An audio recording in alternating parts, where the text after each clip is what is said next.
The corridors of Zanari Academy gleamed with the soft phosphorescence that Zephyrians preferred to harsh artificial lighting, creating an ethereal glow that made Marcus Chen feel like he was walking through a dream.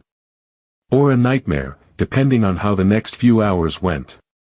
First human student in the Academy's 300-year history, he muttered to himself, adjusting the strap of his bag as he approached the classroom where he'd either prove that humanity deserved a place among the galaxy's intellectual elite or confirm every stereotype about human limitations.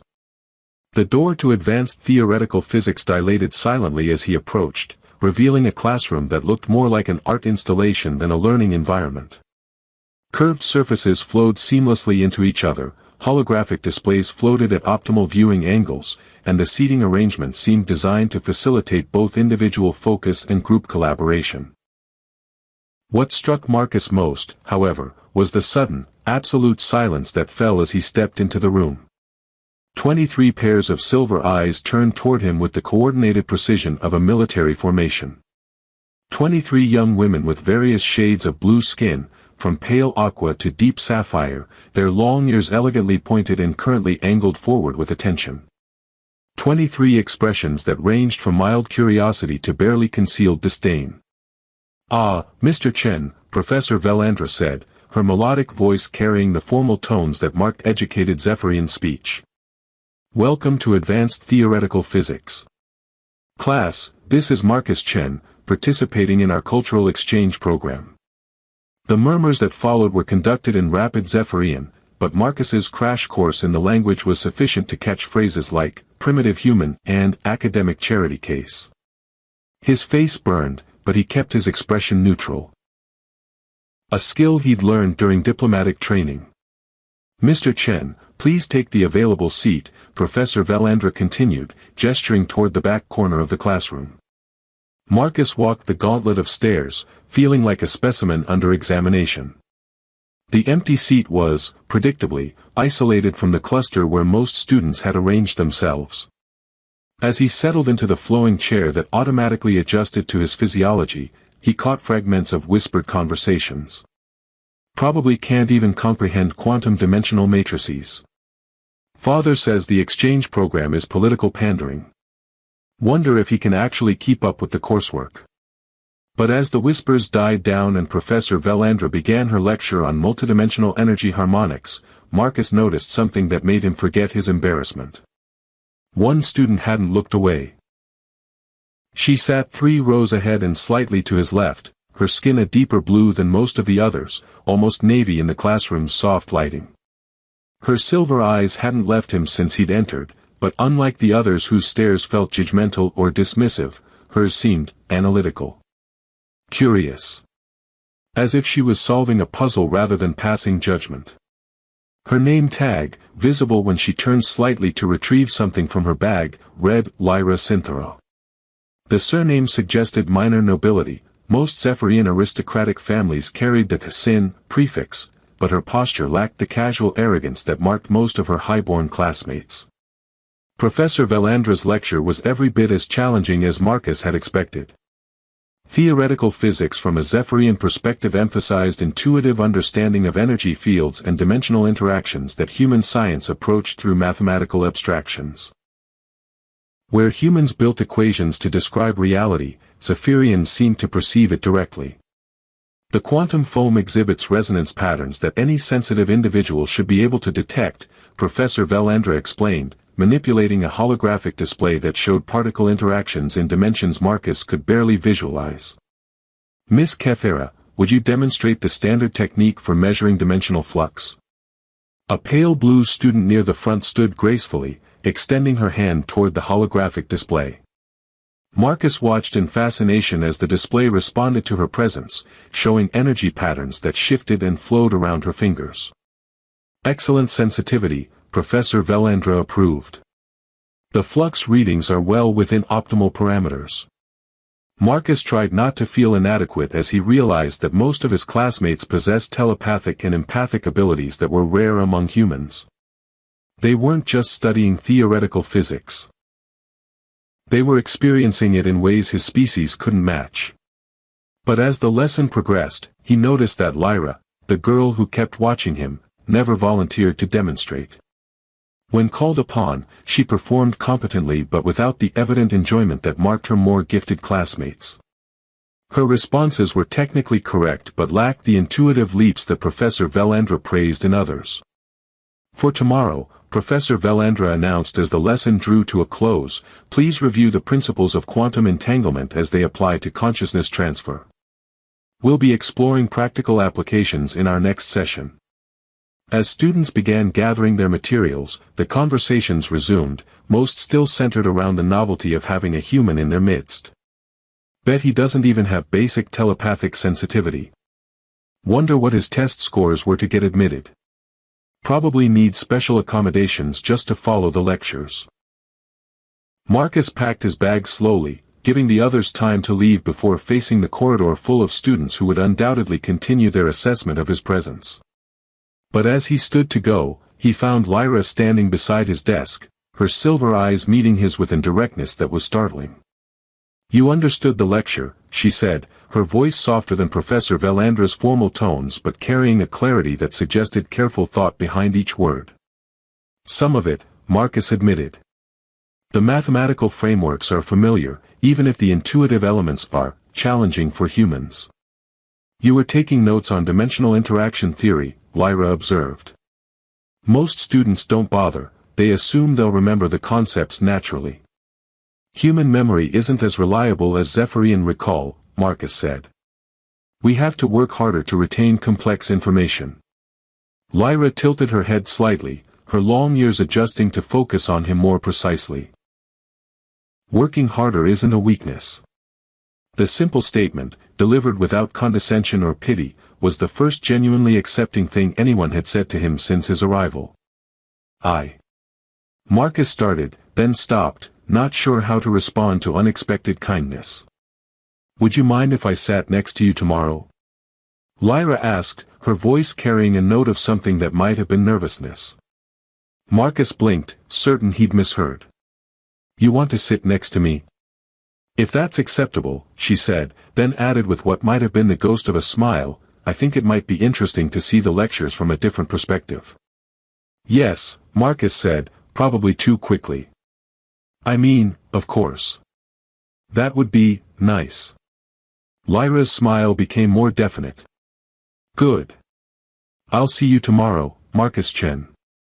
As she left the classroom with fluid grace, Marcus stood frozen by his desk, replaying the conversation and wondering if he'd imagined the whole thing. The classroom felt different somehow, less like a hostile environment and more like a place where unexpected things might happen. For the first time since arriving at Zanari Academy, Marcus found himself looking forward to tomorrow.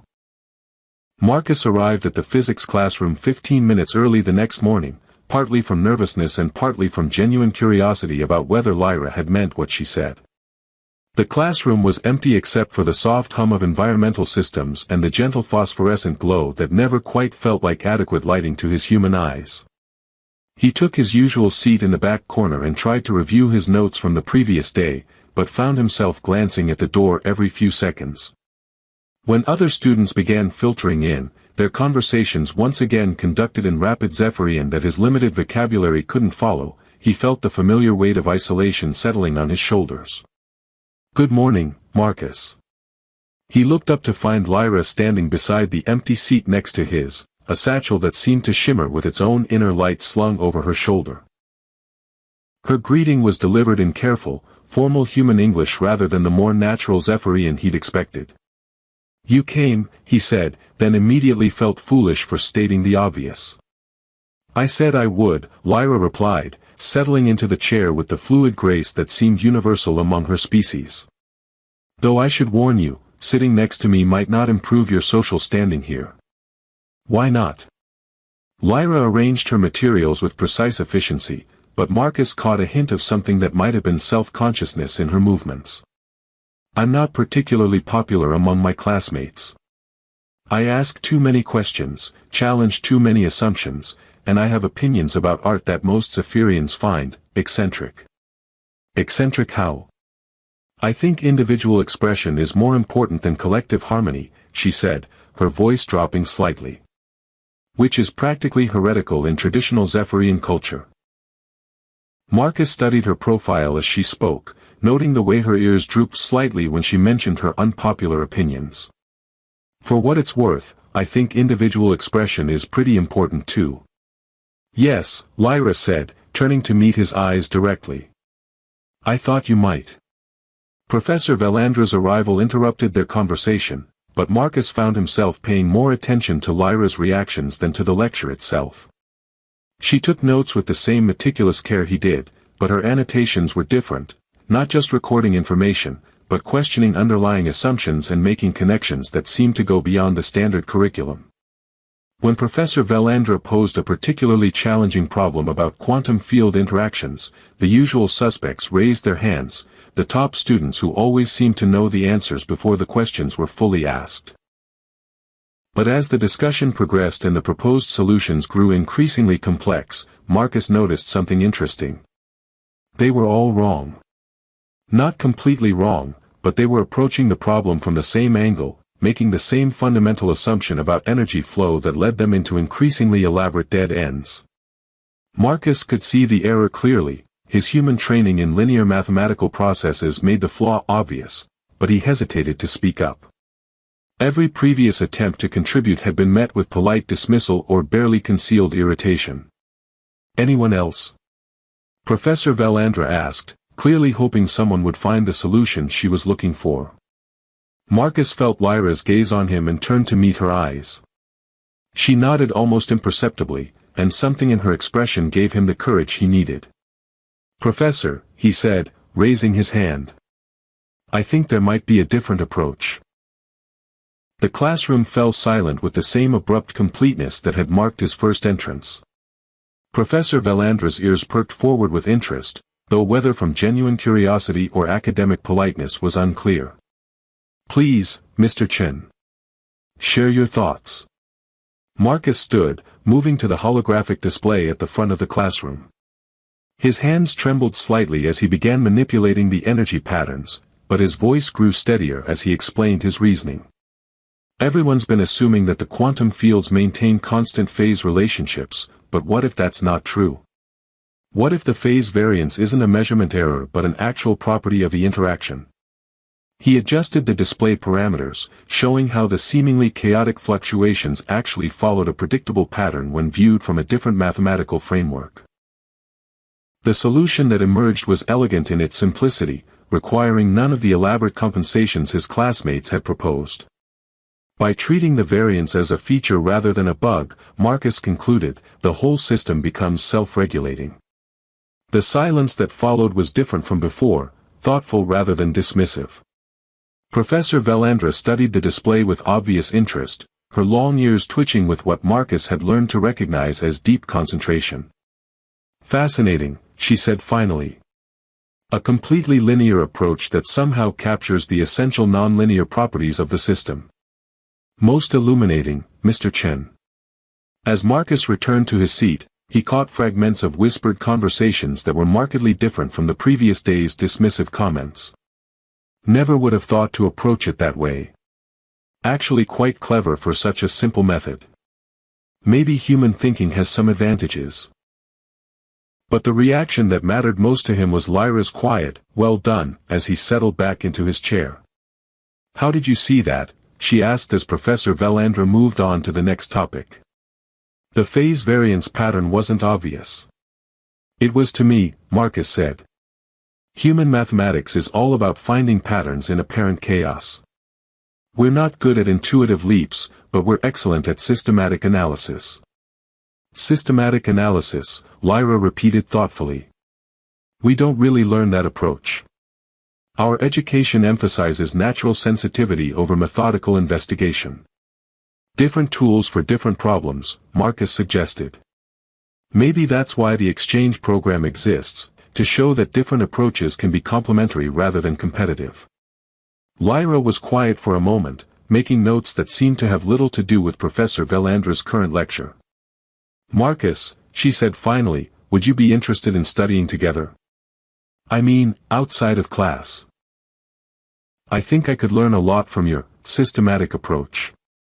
And I could definitely use help with the intuitive elements, Marcus replied. Zephyrian physics makes leaps that human logic can't always follow. It's settled then, Lyra said with a smile that transformed her entire face. Though I should warn you, I have some rather unconventional study habits. Unconventional how? I like to work with background music. And I tend to think better when I'm creating something with my hands. And I ask a lot of questions that most people find annoying. Marcus found himself smiling back.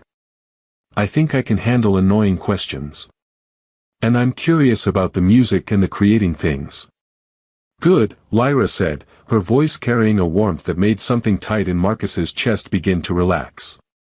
I think this is going to be an interesting partnership. As the class ended and students began filing out, Marcus noticed that several of his classmates glanced his way with expressions that were curious rather than dismissive. Some even nodded politely as they passed, a level of acknowledgement he hadn't received before. But what struck him most was the way Lyra gathered her materials without any apparent hurry, as if she was in no rush to escape his company. For the first time since arriving at Sci-Fi Academy, Marcus felt like he might actually belong somewhere. Lyra, he said as they prepared to leave. Yes. Thank you. For sitting next to me. For encouraging me to speak up. For. He gestured vaguely, searching for words to express what her simple acts of kindness meant to him. For treating you like a person instead of a curiosity, she suggested gently. Exactly.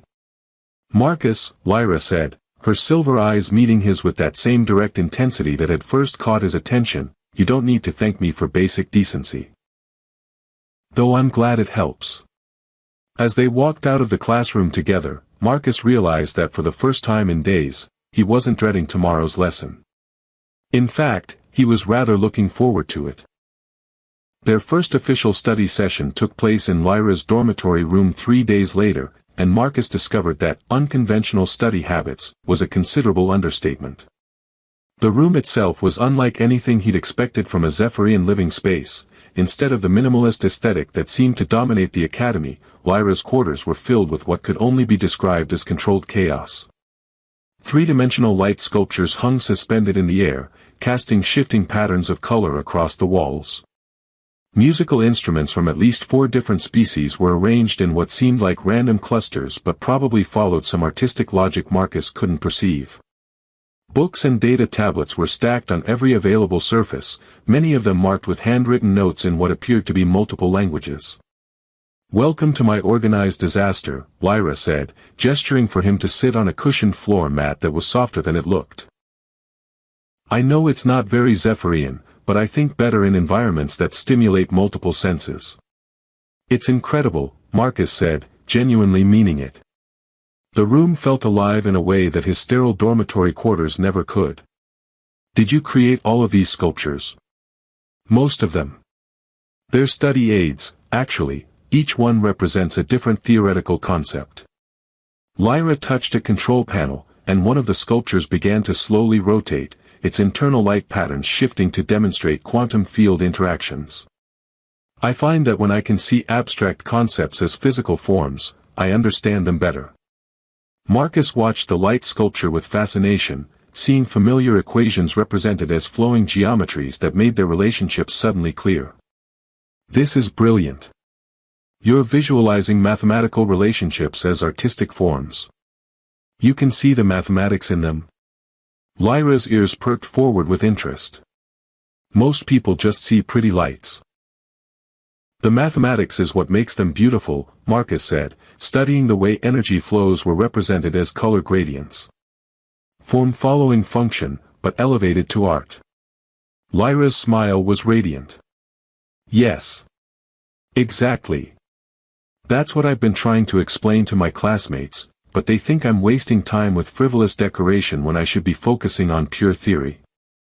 Pure theory without practical application is just mental exercise, Marcus observed. But theory that can be experienced, visualized, made tangible, that's knowledge you can actually use. They settled into their study routine with surprising ease. Lyra helped Marcus understand the intuitive leaps that came naturally to Zephyrian thinking, while he showed her how human systematic analysis could provide structure for her creative insights. The background music she'd mentioned turned out to be compositions of her own creation, haunting melodies that seemed to follow the mathematical patterns they were studying. "You wrote this?" Marcus asked during a break, listening to a piece that somehow captured the essence of multidimensional geometry in musical form. "It's based on the harmonic relationships in quantum field theory," Lyra explained, her fingers dancing across what appeared to be a crystalline keyboard. "Each note represents a different energy state, and the way they interact musically mirrors the way they interact physically." "Play it again," Marcus requested. "But this time, let me see the mathematical notation while you play." What followed was a revelation for both of them. As Lyra played and Marcus followed the underlying equations, they began to see connections neither had noticed before. The music made the mathematics emotionally resonant, while the mathematics gave the music structural depth that elevated it beyond simple beauty. "We should document this," Marcus said as the piece ended. "The relationship between mathematical harmony and musical harmony. It could be the basis for an entirely new approach to theoretical education." "You think so?" Lyra's voice carried a note of hope that suggested this was something she dreamed of but never thought possible. "I know so. This is revolutionary, Lyra. You found a way to make abstract theory experientially accessible." Their collaboration expanded naturally beyond academics. Marcus shared human cultural elements that fascinated Lyra, poetry that emphasized individual emotion over collective harmony, visual art that celebrated imperfection rather than pursuing ethereal beauty, stories that focused on personal growth rather than societal obligation. "Human creativity is so personal," Lyra observed after Marcus played her a recording of jazz music. "Each performer is expressing their own interpretation rather than contributing to a unified whole." "Is that bad?" Marcus asked, genuinely curious about her perspective. "It's different. Zephyrian art is about creating harmony, achieving balance, contributing to something larger than oneself." She paused, considering. "But there's something beautiful about individual expression too. It's brave." Brave? To say, "This is how I see the world," instead of, "This is how we all see the world." To risk being wrong or different or misunderstood. Lyra's voice grew softer. "I've always wanted to be that brave." "You are brave," Marcus said firmly. "You sat next to the alien outcast when no one else would. You share your art even though others don't understand it. You ask questions that challenge accepted wisdom. That takes courage." The conversation was interrupted by a chime from Lyra's door communicator. She opened the connection to reveal one of their classmates, Cathera, the pale blue student who had demonstrated quantum sensitivity during their first class together. "Lyra," Cathera said, her tone carrying the formal politeness that masked obvious disapproval. "Some of us are studying for tomorrow's exam in the common area. We thought you might want to join us." "Thank you, but I'm already studying," Lyra replied, gesturing toward Marcus. Cathera's silver eyes flicked to Marcus with barely concealed disdain. "With the human? Lyra, surely you could find more appropriate study partners." "Marcus is an excellent study partner," Lyra said, her voice taking on an edge that Marcus had never heard before. "His insights have been invaluable." "I'm sure," Cathera replied with the kind of polite skepticism that was somehow worse than open hostility. "Well, if you change your mind about more traditional study methods, you know where to find us." After the connection closed, Lyra sat in silence for a moment, her ears drooping with what Marcus was learning to recognize as emotional distress. "I'm sorry," she said finally. "I know my friendship with you makes things complicated for both of us." "Complicated how?" "You're already facing enough challenges here without being associated with the Academy's resident eccentric. And I." She paused, seeming to struggle with her words. "I've never had many friends among my own people. Being seen with a human probably makes me even more of an outsider." Marcus looked around the room, at the light sculptures that made complex theories beautiful, at the musical instruments that turned mathematics into art, at the organized chaos that somehow made perfect sense. Lyra, if being an outsider means thinking independently and creating beauty and asking important questions, then I'm proud to be an outsider with you. Her smile was like sunrise breaking through storm clouds. Really? Really? Besides, Marcus added with a grin, I've learned more in 3 study sessions with you than I did in 3 weeks of traditional classes. If that makes us both outcasts, then being an outcast is clearly the superior academic strategy. Lyra laughed. A sound like musical bells that made Marcus realize he'd do almost anything to hear it again. In that case, she said, shall we continue our outcast education? I have some ideas about harmonizing quantum theory with artistic expression that I think you'll find interesting. As they returned to their studies, surrounded by light and music and the comfortable chaos of creative minds at work, Marcus realized that he'd found something at Sci-Fi Academy that he hadn't expected to find anywhere, a place where he belonged, and someone who understood that belonging didn't mean conforming. It meant finding someone whose differences complemented your own, creating something together that was more beautiful than either could achieve alone. The annual Innovation Fair at Sci-Fi Academy was traditionally a showcase for the galaxy's most promising young minds, where students presented original research that demonstrated their mastery of advanced theoretical concepts. For Marcus and Lyra, it became the perfect opportunity to prove that their unconventional partnership could produce results that neither human nor Zephyrian education had achieved independently. Are you sure about this? Marcus asked as they put the finishing touches on their presentation 3 days before the fair. We're essentially challenging centuries of established educational philosophy. That's exactly why we have to do it, Lyra replied, adjusting one of her light sculptures to better demonstrate their hybrid theoretical framework. Marcus, we've discovered something revolutionary, a way to make abstract concepts accessible through experiential learning. If we don't share it, we're wasting an opportunity to help others understand the universe the way we've learned to understand it.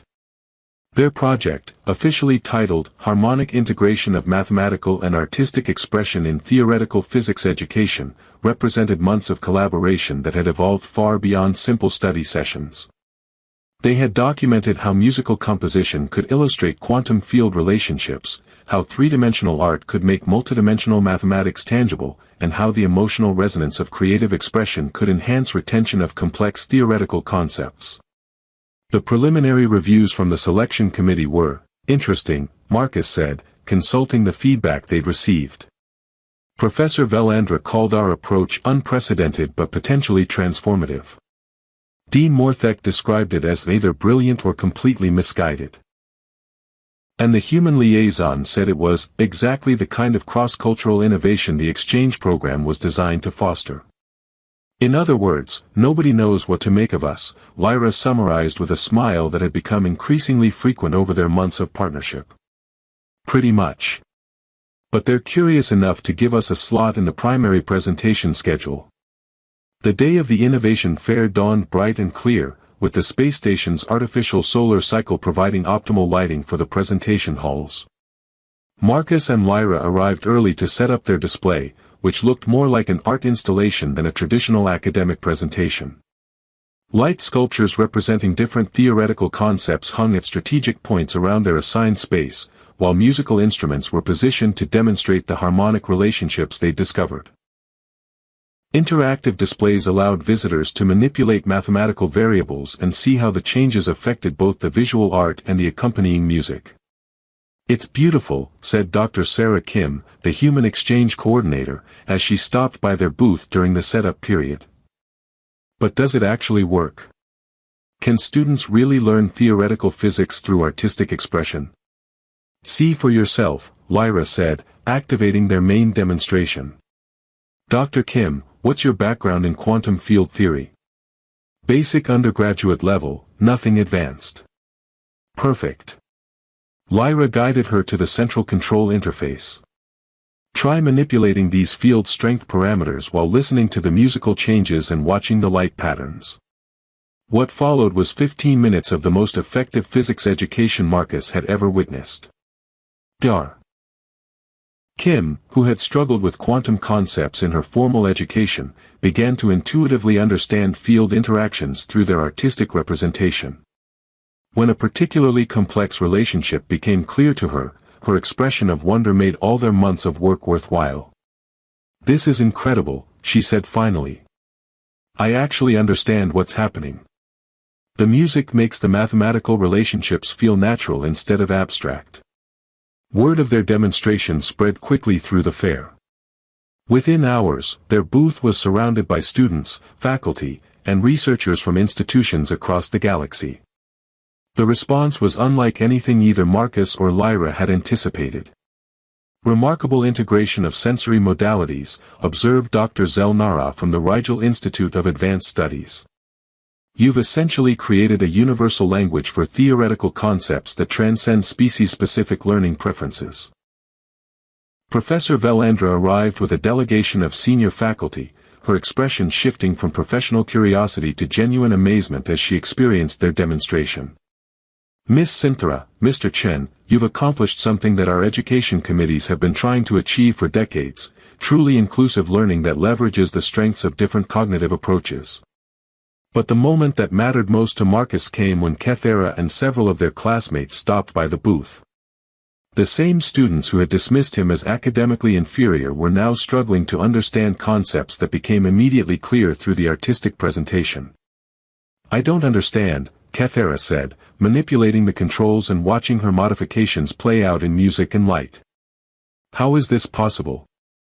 These relationships are usually so difficult to grasp." "Different approaches work for different minds," Lyra explained gently. "What seems natural to you through telepathic sensitivity might be clearer to others through artistic expression." "You mean, there's nothing wrong with needing different teaching methods?" asked another student, a shy girl who had always struggled with the Academy's traditional approach. "There's something wrong with educational systems that only serve one type of mind," Marcus replied. "Every student deserves to learn in ways that make sense to them." The conversation that followed represented a fundamental shift in how their classmates viewed both the human exchange student and their own learning experiences. Students who had felt inadequate because they didn't match the traditional Zephyrian model of intuitive brilliance discovered that their different approaches to understanding had value. "You've started something here," Professor Velandra told them as the formal presentations concluded. "The Innovation Committee wants to discuss implementing your methods across the curriculum. Several other academies have already expressed interest in pilot programs." As the crowds dispersed and they began packing their equipment, Marcus found himself alone with Lyra for the first time all day. The adrenaline of success was beginning to fade, replaced by a deeper awareness of what they had accomplished together. "We did it," Lyra said softly, looking around at the booth that had become the center of academic attention. "We actually proved that different ways of thinking can create something better than either approach alone."